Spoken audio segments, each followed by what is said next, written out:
Hi, we're going to do lesson part 3 about hurricanes today, and it's very timely because there's a hurricane headed for the United States right now. Let's look at that, tie in the information we got from the video last week to what's actually happening, and then we'll go over what the assignment is today. All right, so let's look at some information about the storm. Here it is right now over the Gulf of Mexico. This is the Yucatan Peninsula in Mexico. All right, Cancun is near here. All right, we have a Hurricane 1, Category 1, which means currently the wind speed is 75 miles an hour in this storm. 74 and above is the first category. There are 5 total categories. This is the weakest one. All right, as time goes on today, as it travels over the warm waters here in the Gulf, the wind speeds are going to pick up, be 85 by tonight. Tomorrow morning, they're predicting 105 miles per hour at this point. Once it gets over 96 miles an hour, that puts it in Category 2, which is a pretty nasty storm. And it's going to keep traveling, and the water is going to get shallower, so it's going to be even warmer. By Wednesday evening, by the time it's expected to make landfall, the winds are predicted to be 115 miles an hour. Anything 111 miles an hour or more is a Category 3 storm, which can cause a lot of damage because those winds are really moving. All right.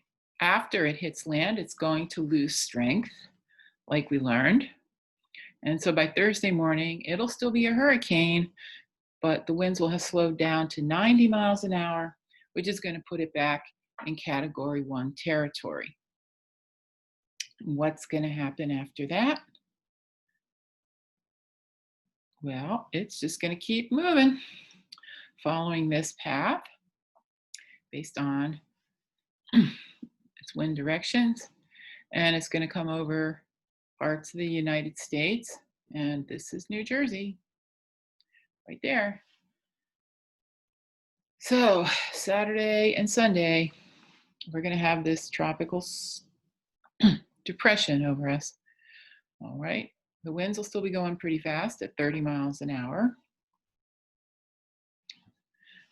So stuff can still be blowing around here, and it's likely to be raining over the weekend, thanks to this. Now, one other thing we learned about in the video was hurricane watches and hurricane warnings. All right, hurricane watches are released 48 hours before a storm is expected to arrive somewhere. As time goes by and they get a better idea where the storm is going to be, 36 hours before the storm is supposed to arrive, we'll get a hurricane warning. Okay, so it may be a little less strong here on the edges of the storm. So these are the tropical storm warnings. Here's where the hurricane is likely to come on land. So they're getting a warning now because it's Tuesday morning, and this is expected to get here tomorrow night and within 36 hours. All right, and it's going to travel, and these people up here, it's going to take a few hours to get from here to there, so they're still in the watch. This would change as time goes by, but the water's very choppy here, and will be getting worse soon. And so this is where the storm is likely to hit.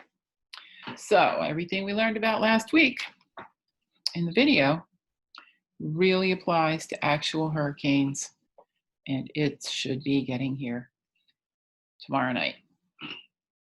All right, let me know if you have any questions about any of that. If not, let's look at the assignment. Okay, it's a worksheet, 2 pages, and you can tell it's 2 pages because you see the 2 little boxes over here. On top of the first one, Just click in the box and type in X next to something that contributes to the formation of a hurricane. If it doesn't, leave it blank. All right, down here, we're talking about hurricane season. In the Atlantic, started on June 1st this year and every year, and runs through the end of November. And September is the most common month for hurricanes. And we're closing in on September. Late August is pretty close. All right, so what seasons of the year are most likely to have hurricanes? Tell me.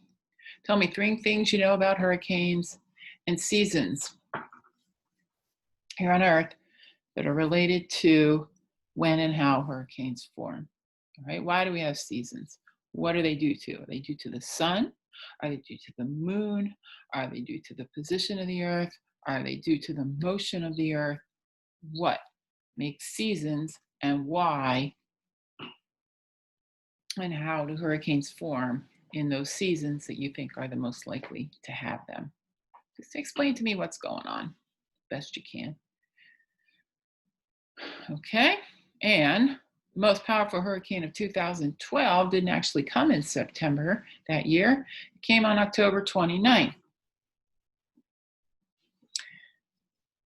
All right, you are likely to remember this one, read about it, tell me the name. It's a big box, just give me the name of that storm. All right, on the second page, we have a little matching thing here. The video talked about some stuff that is good to keep on hand in case a hurricane is coming. So here are the things. Here is why you might want to have them. Okay, so for example, here's a flashlight. Maybe and here's one of these is a reason why it would be good to have a flashlight. If you think it's to treat injuries caused by storm damage, you would click here, type an I. Okay, and do that for all the rest of them. Here's a hint. That's not why we need a flashlight, but that's how you're going to answer the questions. Okay, and down here. Here are some steps in the process of a hurricane occurring. One of them comes first, one of them comes last. So read these, figure out what comes where. For example, if you think hurricane dissipates as it moves farther inland is the first thing, click here and type the P, because that's what's next to it. Guess what? Also not the right answer, but now you know what to do. All right, if you have any questions, get in touch with me over Remind and I will help you out. Okay, I'm going to keep an eye on what's going on with this hurricane. I recommend that you do too. And I look forward to seeing you next time. Bye.